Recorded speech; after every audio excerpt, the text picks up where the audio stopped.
Quit it. No, I don't want to hear it. Okay. Hi folks, welcome to Pop Pop Fizzle. I'm Jeff. I'm Heidi. And we were just playing around with the whole ASMR thing. So we are here today to watch a trailer called The Neighborhood Nightmare from Mar Vista Entertainment. We don't know anything about this movie. Nope. That's par for the course. We just pick these things at random because we never know what you're going to like. And we never know what we're going to like. So it's just it's just like throwing things at a dartboard and seeing what sticks. Good basically. luck to us. That's right. Sometimes we watch some really great ones, and sometimes we watch things with David Spade called Father of the Year. Anyway, we're going to jump into this and let you know what we think of this particular trailer, and then you can jump down into the comments and let us know what you think of this particular trailer, or us, or my Vision shirt, or Heidi's Darth Vader shirt, or, whatever. It really doesn't matter. We like having you around no matter what you want to talk about. So we're going to jump in and do this thing, and we'll get the ball rolling. Here we go. Morning. Morning, Barrett. You are my savior. I am just glad that I live in a neighborhood safe enough where our night watchman can be bored on the job. Hi, a new neighbor. Stephen Lane. Hi, Lindsay Porter. Join me for dinner tonight. We actually live in an extremely nosy neighborhood. Be prepared to be studied under a microscope pretty much 24/7. So, keep all my dirty little secrets behind closed doors.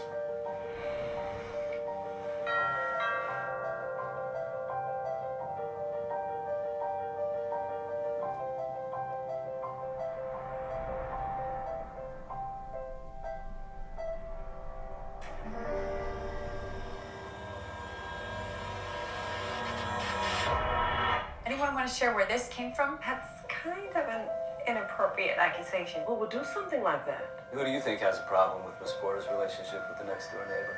Catherine Riley. She has a thing for Stephen. I know you like this guy, Liz, but none of this started happening until this guy moved in the neighborhood. Lindsay, I did not do this. I just don't know.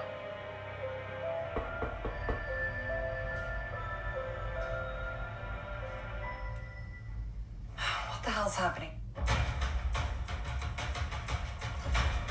Tuning fork? Yeah.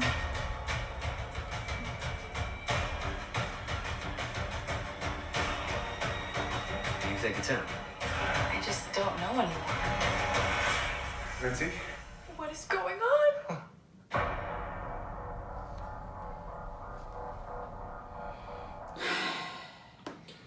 Okay, well, if that last scene gives away too much, that's terrible. That's terrible because I as soon as I saw it, I was like, oh, gotcha. All right, so I know what's going on here.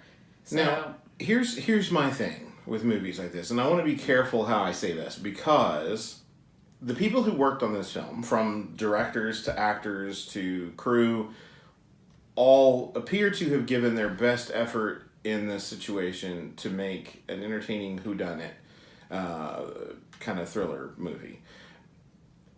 A couple of qualms about this. One being that it feels very much like a straight to DVD or like a Lifetime sort of original. Yeah, something like that. Not that there's anything wrong with those. Those can be a good way to kill time. You've never heard of the movie. I do this all the time with Netflix. Not a sponsor. I'll scroll through and find a movie I've never heard of, and I'll pick something. And sometimes it's a win, and sometimes it's a loss, and whatever. I just put it on while I'm doing other things. Nothing wrong with that at all. The problem for me is that because it looks like that, I don't see this going to the big screen and having any sort of traction, but also that all of the characters that they're putting up front in this feel like, and again, no, not even that, but I want to be careful because these are hardworking actors who got work, so good on you for getting work, but they feel like, and I hate to say poor man's version because that sounds insulting, but they feel like, so the lead is like the poor man's Jessica Chastain, and the male is like the poor man's Chris Pine, and the whatever. It's like they went for a certain type instead of actually just choosing the actor or actress that best embodied the character. It was like, oh, well, I envision Jessica Chastain for this. This girl reminds me of Jessica Chastain. I'm going to plug her in. I thought about Chris Pine for this. This guy kind of reminds me of Chris Pine. I'm going to plug him in. This person, it feels like that. It feels very cookie cutter and by the numbers. And sometimes screenwriters will say, a such and such type in their script or whatever, but that's never meant to be the guideline. No. It's just trying to explain what the character is like or what they're envisioning or whatever. But this feels very cookie cutter in that regard. It feels very Desperate Housewives to me. Yeah, I can see that a little bit. That's where I was coming up with the word caricature, because it's very Desperate Housewives meets a murder mystery, and it's like I think some murders happened on Desperate Housewives. Yeah, but, they did. We stopped watching. Yeah, I don't think it's been on for years and years, honey. We stopped watching before it even stopped airing. So. But I'm just saying you're not spoiling anything. You're not upsetting any current fans of the show because there aren't any. Sometimes you never know. Anyway, but it just seems very cookie cutter. And the thing is, you will be hard pressed to find me liking that sort of neighborhood where people actually are involved in people's lives. Now, I know plenty of people love that sort of thing, but that sort of thing just already repels me. So I was just like, oh, no, nosy neighbors, no thanks. But now we say cookie cutter, and we hope and trust that you know what we mean by that.